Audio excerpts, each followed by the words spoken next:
Good afternoon, ladies and gentlemen, and welcome to the DILLISTONE Group results presentation. To start with, if we could cover a couple of housekeeping items.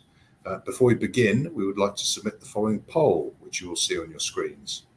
Throughout this presentation, investors will be in listen-only mode.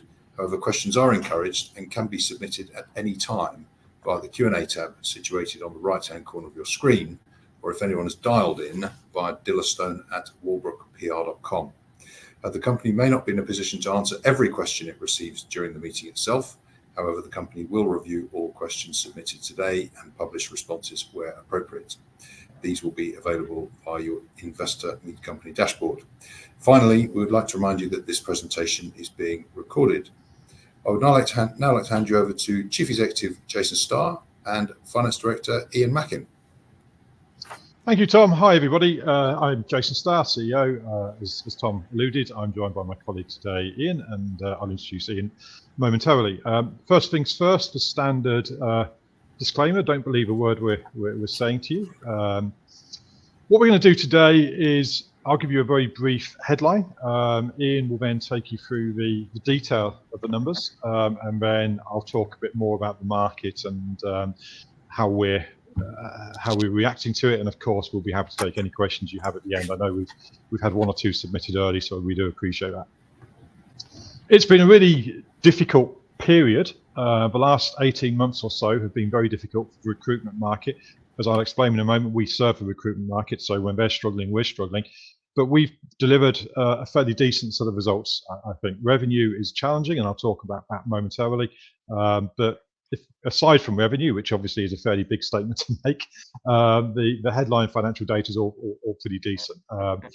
First half one adjusted profit before tax since 2018, significant improvement in the EBITDA margin. You can see the stats on the screen, and as the chart shows, things are going in the right direction.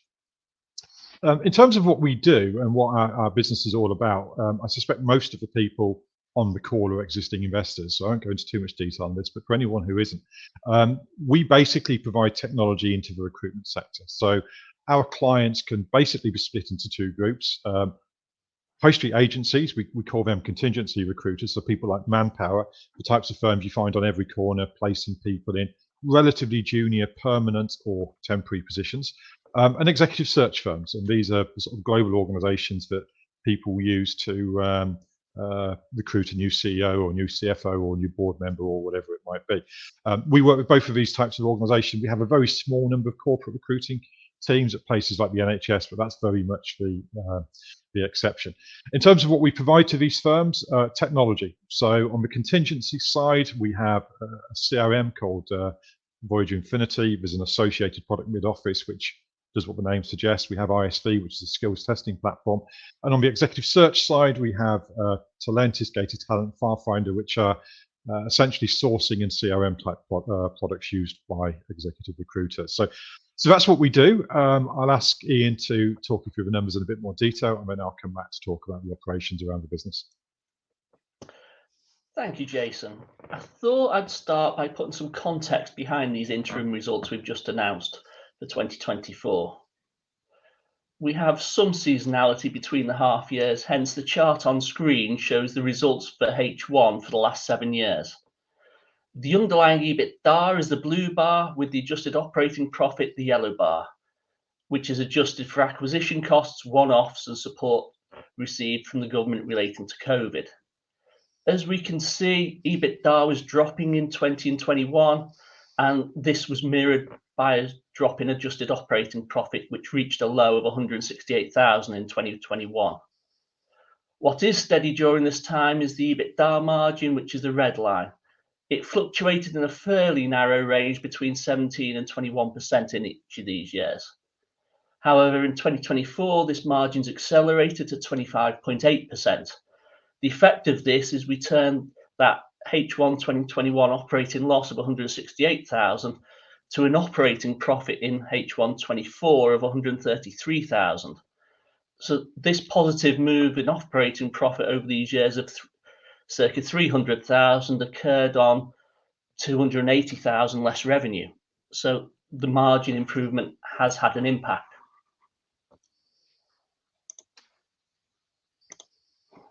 So that's a quick history of where we were. Now to the year the half year just reported. As alluded to on the previous slide, EBITDA has increased due to the margin improvement to stand 12% above the H1 2023 level at 6.65 million. Adjusted operating profit increased by just under 100,000 to stand at 0.133 million. Consequently, the adjusted EPS is up to 0.23p from 0.02p in H1 23. In a weak market, which Jason will explain more about, both total and recurring revenue are down by about 11%. Operating cash before working capital, however, increased by 7% to 0.653 million. On to a broadly improved set of financial results. Although, as mentioned, revenue was 11% down, which flowed through into the gross profit, which was also 11% down. EBITDA has improved 12% to 0.65 million, with the underlying EBITDA margin changing from 20.6 to 25.8%. Adjusted operating profit, which refers to the figures before acquisition, reorg and one-off costs, moved to its highest level since 2017 at 133,000, and a similarly adjusted profit before tax of 53,000 from a loss of 37 in the prior year. It's interesting to note that the movement between years at EBITDA has flowed all the way through to the adjusted profit level before tax. The effect of this is we recorded a marginally positive adjusted EPS of 0.23p.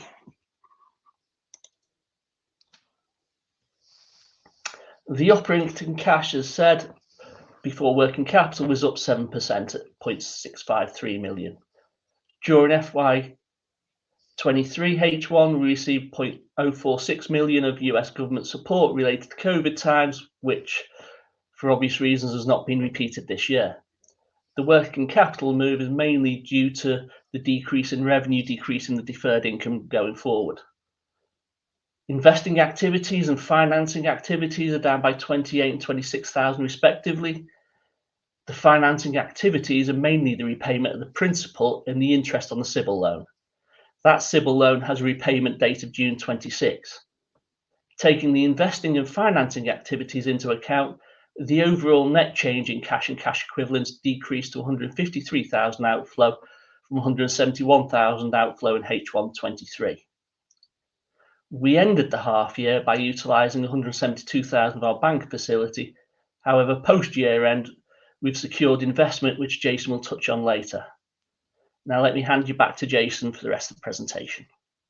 Thanks, Ian. So I would suggest that those are, in the context of our recent history and the context of the market, decent sort of numbers. But obviously the revenue is a bit that is challenging, and that we do need to spend a bit more time talking about. The recruitment market is horrible at the moment. These headlines, I believe, are all about Q2, so they've come out across the summer. But the recruitment market's been in a bit of a mess for over a year now, but it unquestionably deteriorated in sort of April time of this year. If you look, most of the public companies that have reported over this period have reported between 10 and 20% drops in revenue. Obviously, most of our clients are not publicly traded. Most of them are private, but they're suffering in exactly the same way, and in some cases, potentially worse. This is focused on the UK, but we work globally. We have clients all over the world, particularly on our executive search products. And whilst I would suggest the UK probably has it slightly worse, this issue with the recruitment market is global in nature. So this very challenging environment is not just a domestic one. It's not just contingency. It's not just executive search. It is everywhere. So that has obviously had a significant impact on us, because these are the people that, in an ideal world, would be buying our software. So to give you a flavour of the impact on that, firstly, the obvious point is our commercial model is a subscription-based model, where typically, and this is a bit simplistic, but typically customers have a number of licenses based on how many people they have in their team, simplistically. So if they reduce their headcount, that means they reduce the number of licenses they have. In some cases, it would be a 12-month lead time on that. In some cases, it would be a 2-month lead time based on the nature of the contract and the product and so on and so forth. In the first half alone, 10% of our customers worldwide reduced headcount. Now, given that most of our customers have 5 or 6 people working for them, and obviously there are some much larger exceptions, but given most of our customers have 5 or 6 people working for them, that is obviously a significant hit. We saw an increase in firms closing down, entering receivership or other types of scenarios. We've also lost customers as well. So throughout the period, that's been the sort of underlying pull on our numbers. In addition, we're seeing very, very few recruitment firms of any size going into the market to spend money on new systems. We have sold new systems over the course of the year. The vast majority of our sales have been very small, 1, 2, 3 user type systems. Historically, we would have expected to have a number of significantly larger systems, and we just don't seem to be in the market to any real extent at the moment. So reality is very few customers buying new stuff at the moment, and customers that we've already got spending less and less with us as they have less and less people to spend to use our licenses. So what have we done? We've been proactive, firstly. So a lot of steps we took before the Q2 because we could see what was coming. For a number of years, we've been investing in improving our technology to reduce our hosting costs. Year on year, the cost of hosting our platforms is down by about 10%. We're still working on further improvements on that, and our expectation is the hosting costs will fall further during the remainder of the year. But that's a fairly substantial slice of costs taken out. Late last year, we pulled the business into UK and Australia. So historically, we'd had an office in the States and one in Germany. That's all gone now. So we have extended hours out of the UK, topped up by support from Australia, servicing our customers worldwide. And we've also been, as a result of that, been able to reduce our office space as well. What matters, though, this hasn't just been slashing and burning at what we need to do our job. Whilst doing this, we've maintained our development, and we have maintained what we believe is the best quality of customer service in the industry. If you go on to Trustpilot and search for Rickery People, which is our operating brand name, you'll see that we consistently receive excellent from our customers in terms of feedback from on their experience of us. So although we have taken a lot of cost out of the business, it's through increased efficiencies, and it's had very little impact on our customer experience. So yeah, we're positive that when the market does return, we'll be in a position to take advantage of it. As Ian alluded to, we were proactive in terms of taking some cost out of the business and improving our efficiency, but we also wanted to be proactive about strengthening the balance sheet. So after the period and discussion ended, we did some fundraising. Our entire board of directors, non-executive and executive, along with our former chairman, Dr. Mike Love, all got involved and participated in the form of convertible loan notes, the details of which are on the screen here. We were also delighted to bring on board a new shareholder, entirely new independent shareholder, who obviously found value in our business, and so he came on board as well. New shares were issued. So as a result of that, we strengthened the cash situation of the balance sheet significantly post year end, which we felt was the right thing to do. As I say, the market will recover, and we want to make sure we're still in a position to take advantage of it when it does. So in terms of going forward, the market is awful. It is awful. I'm not going to put it any other way, but we fully expect to deliver our expectations for the year. We factored in that our revenue is going to be lower in H2 than it is in H1. That's built into our expectation.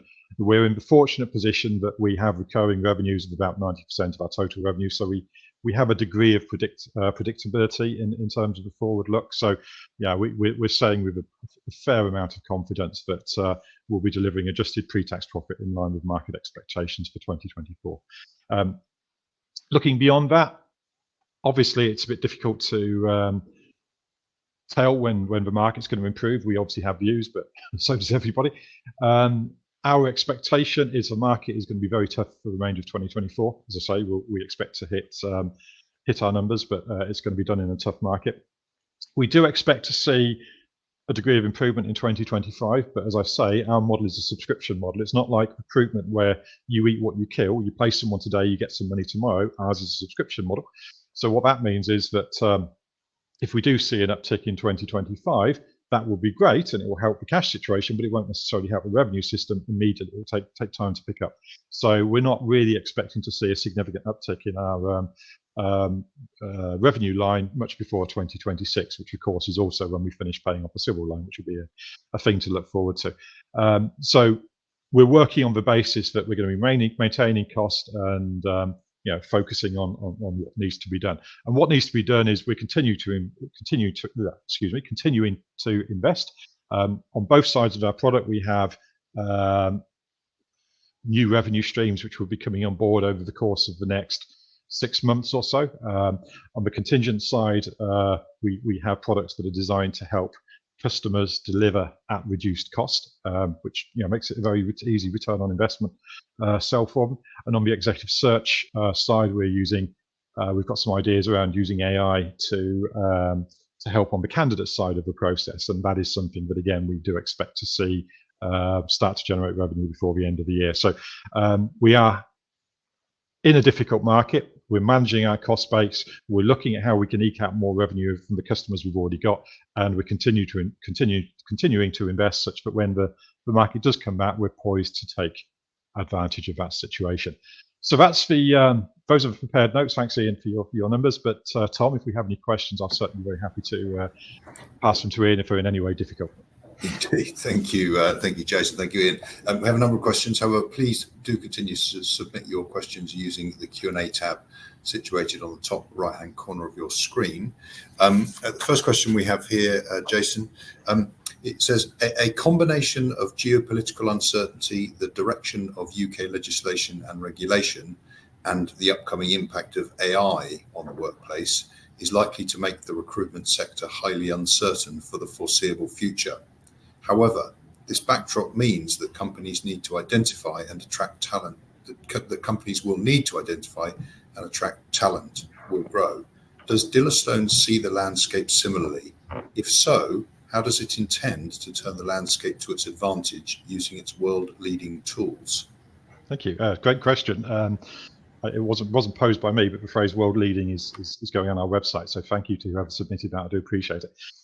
I agree with all of that statement. We're in a time of huge change, and that is having an impact directly on the recruitment market. I think when we come out the other side, the world will be different, whether it's because of AI, because of geopolitical challenges or whatever, and that will require different leadership, different managers, different skills. And so when it's always the case when the economy goes down, recruitment is one of the first areas to go. But when the economy recovers, recruitment tends to be one of the first areas to come back, because as companies get more confident, they get more optimistic about the future, they feel that actually the world has changed and we need a new set of skills to take advantage of that. So what will typically happen when the market improves is that temporary staff will start to be hired first because they're lower risk. We have products on the contingent side for exactly that. And then new leadership starts to come in because companies want to take advantage of the new world we're living in. And that's where products like Talentis take advantage of. So we think we will be in a much better position than a lot of our competitors when the market does recover. And as I say, we're doing things in the shorter term to increase our performance in a market that is struggling from a new business perspective. Thank you for the question. Which leads actually quite neatly onto the next question, which says, given new business sales are harder to come by, do you have any additional products that you can cross-sell into the existing customer base? Yeah, so I thank you for the question. I don't want to say too much because I'll get shouted at by our product team, our sales team and our marketing team. But yeah, we have products coming out that are designed specifically to allow us to go to a customer and say, we can give you a return on investment quickly and easily. So there is a lot of, particularly in the contingent market, there's a lot of work that is done by human beings that can be done using automation, using AI. And we have been putting some investment into that type of area, and we expect to see that hit the benefits or hit our client base later in the year. So in these cases, it should be a scenario where we go to them and say, look, spend this amount with us and you will save this amount internally, cause and effect. So that's what's happening on the contingent side. I can tell you a bit more on the exec search side. So our executive search product is, we have a couple of exec search products, but fundamentally our headline product is a product called Talentis, which now has a B2B side, which is what we sell to the search firms, and also a B2C side, which is where candidates can get involved. We've been doing some work with AI, which will, we believe, and based on our internal testing, will have a significant impact on candidates' ability to prepare for a hiring process. And that's something that we're going to be hopefully pushing out before the end of the year as well. And this will be something that will be sold to executive job seekers. So something that is potentially a large and impactful market for us. So both of those things are revenue streams that potentially can be delivered without us having to wait for companies to start going out and spending big on new systems.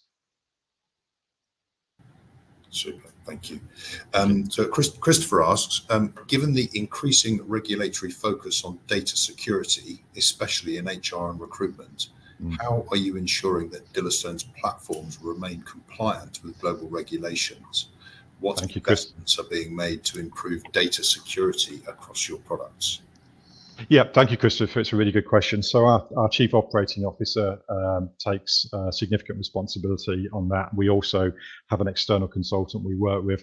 Our COO was one of the first people, I believe, to get the GDPR, European GDPR qualification. We have UK government's, Internet Essentials type mark, or whatever it might be. We store a lot of data for a lot of people, so we have to be very, very careful, and we make sure everything we do is GDPR compliant. And we obviously invest heavily on the security side of the platform as well, making sure that we do all the testing you'd expect an organisation of our sort to do to ensure that our data is protected and our clients' investment in us is protected. Super, thank you. Carl asks, if there was a significant recovery in headcount at recruitment firms and you saw a substantial increase in subscription sales, what would the working capital impact be? If there was a strong cash inflow, what would your priorities... Oh, hold on, it's moved. What would your priorities be for deploying that cash? That's probably one for you, Ian. I will let Ian answer that because he's got numbers involved, but if I can sort of ask from a headline level, but I will then pass over the floor to Ian. One of the great things about the products we're selling now is they are far higher margin. Talentis in particular, which has been our best performing new business product in the first half of this year, it is extremely high margin. If somebody wants to buy a license, they have it in 30 seconds. As long as it takes them to click a couple of buttons. We bill with a credit card. There's no human involvement whatsoever. The impact on our cost base is negligible. When somebody buys Talentis, they can go live without ever speaking to any of our team, without any of our humans getting involved. Again, just putting the credit card in. Compared to the old days where systems in the recruitment space were managed and have human involvement at every point of the process and then had ongoing training and support requirements, there is none of that required for products like Talentis. So they are extremely high margin. Talentis is the product that we expect will grow most rapidly when things do improve, and it's a market that it's a product that as it does improve, significant as parts of that will flow through to the bottom line. And I'm sure Ian could give you a much more rational and scientific answer to that point. To be fair, I've drilled this into Jason's brain for the last couple of years, and he's pretty much there. As demonstrated previously, most of that revenue will drop through mostly to the bottom line, and as you've quite rightly made the connection, it will drop through to the cash situation. As far as what our priorities would be, we would look at what was the best way to invest that cash to create better returns for the shareholders going forwards, whether that be more investment in product or whatever we think at that point in time. But when the market does turn, we are positioned quite nicely with the product suites that we've got at the moment. And as Jason said, most of that we have built to flow straight through to the bottom line. So thanks for your question. And unfortunately, can't quite answer the second part because we don't know what the market will look like at that point in time for deploying the cash. But the working capital would be impacted, and it would only be impacted in a positive way. Super, thank you. Glenn asks, sounds very gloomy. What competition do you have, and are other companies in your sector taking market share from you? Yeah, thank you, Glenn. So apologies if we've depressed anyone, but we always felt it's better to give you the story as we see it, and frankly, I'm sure most of you see the headlines from the press around the recruitment sector. So it is what it is. In terms of competition, so as I say, we have a number of products, and obviously they all have different competitors. On the executive search side, we have relatively few competitors. They're global competitors, and there's only, let's say, half a dozen that are of any real international standing. Yeah, you get certain vendors in certain markets, Brazil or whatever it might be, but strong in that country. But generally speaking, there's only really half a dozen competitors in the exec search space of any real size and value.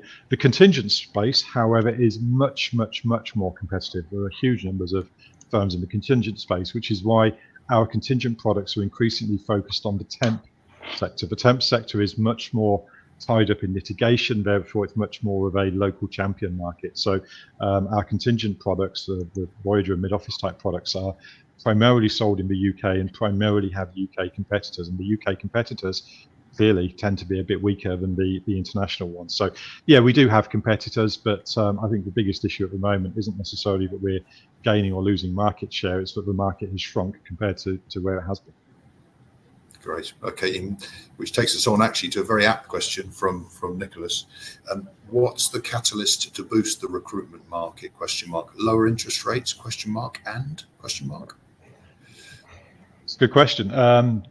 If I could answer that, I'd probably be Chancellor of the Exchequer. But I think confidence is the biggest one.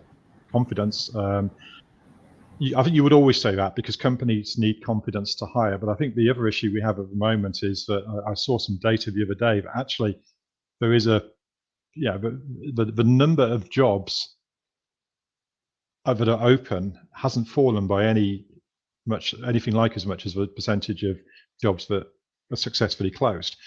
What that means is candidates, in many cases, don't want to change jobs. And the reason why candidates don't want to change jobs is because of confidence. If they join a new company and the new company's not there, what happens to their income? So I think there's a real issue at the moment that everybody is scared. I think that will change at some point. It just will, but the question is when that will be. But as I say, if I could do anything, it would be based on confidence. I suspect the reality is there will be assuming everything is resolved peacefully in the States after the Civil War, after the election, I would hope that will give everyone a bit of a boost, and it might just be that leads to a change of environment. But as I say, I think the single biggest factor is corporate confidence, candidate confidence, and they're related. Yeah, super. Understood. Alex asks, is there a focus on acquiring larger clients to offset the losses from smaller clients due to market downturns? If so, what strategies are in place to attract and retain these larger clients? Thanks for the question, Alex. Can I just say, we've done these presentations 3 or 4 years now, and we've never had anything like as many questions as these. So unless it's my mum who's joined us and put all of these questions in to make me feel important, I really do appreciate the attention. Thank you for coming. So the question from Alex was about focus on acquiring larger customers. Obviously, we would love to acquire larger customers. The challenge at the moment is that larger customers are really not spending. We had a significant customer who had a contract in their hand in Q1, which would have not been significant in the financial sense, but would have been very much well worth us having. And they just put it on hold. It was with their lawyers. It was all set to go. Everything was agreed, and it was put on hold for financial reasons. And the next thing we heard, they were reducing their staff significantly in the division that was supposed to implement the platform. So bigger companies are sitting on budgets; they're not spending money. So at the moment, reality is, we would love to sign bigger companies, but the vast majority of recruitment agencies that are in the market are new startups, and they're people that have left a bigger company. They've got a few quid, a few dollars in their back pocket, and they want to set themselves up in business. Recruitment is a market with very low barriers to entry, particularly if you've got technology, particularly if you've got a decent technology platform, and we can help you with that. So when you go out and you leave a recruitment business, the first thing you think is, well, can I do it myself? Can I go and do it myself? And those at the moment are the people that are buying from us. So hopefully when the market does improve, we will very much be focusing on the larger firms. Thank you for the question. Super, good answer. So question from Matthew, from a route to market perspective, are there ways to increase the global opportunity, especially Tallentis, whether through marketing, language versions, or something else? So Tallentis is our executive search product, and it's being used literally as we speak in South America, North America, Africa, Asia, Europe, and Australia. We don't have salespeople in any of those countries apart from the UK. Virtually all of our selling of that product is done through online marketing, various flavors of online marketing, but online marketing. Many of those customers buy without actually engaging with the salesperson. In some cases, they come to webinars. In some cases, they do demonstrations. So the reality is we are spending very little on marketing that product globally, and we are winning business globally. The reason why that was our best performing new business product in the first half of the year was because we were selling it outside of the UK as well as inside of the UK. So that's, again, to go back to the question that somebody asked earlier, and I apologize for forgetting the name. That's one of the reasons why we're so excited by the opportunity for Tallentis when the market does improve, because we can sell it quickly, we can sell it cheaply, we don't need to ramp, and the margin is very, very high. So hopefully that answers your question. We are already selling Tallentis globally, and that is something that will only improve as the market picks up. Super, thank you. Right, so we'll move to the last question, but before we do that, just to acknowledge Glenn's comment. Glenn, thank you. He says, this is one of your best reviews to date, so many thanks. A question from Brendan says, are there any M&A opportunities? Is diversification a possibility? Thanks, Glenn. Brendan, thanks for your question. So I don't know how long you've been an investor, but back in the glory days, we made a number of acquisitions. So we started off as DILLISTONE System that was in the exec search space. We acquired Voyager Software to go into contingency. We then acquired a couple of other businesses. ISV took us into skills testing and so on. And I think all of those acquisitions were successful. They were all earnings enhancing. They all performed well for us. I think the issue right now is cash. We are in a situation where we have to pay off the civil loan. That's going to take us until another 18 months or so. And the share price is such that issuing shares, beyond what we did a couple of months ago to strengthen the balance sheet, isn't something that we can really do to go out and make acquisitions. So we're not in any way against making acquisitions, but I think the reality is our focus in the short term is managing the environment and organic growth when we come out the other side, or we pay off the civil debt. Great, very comprehensive. Thank you very much, Jason. Thank you, Ian. Could I ask investors not to close this session, as you will now be automatically redirected for the opportunity to provide your feedback. If anyone has any further questions or would like additional information on Dillistone, please do get in touch via dillistone@walbrookpr.com. Many thanks for attending today's presentation. We look forward to updating you again soon. Thanks all. Thanks, Mum. Thanks all. Bye. Bye-bye.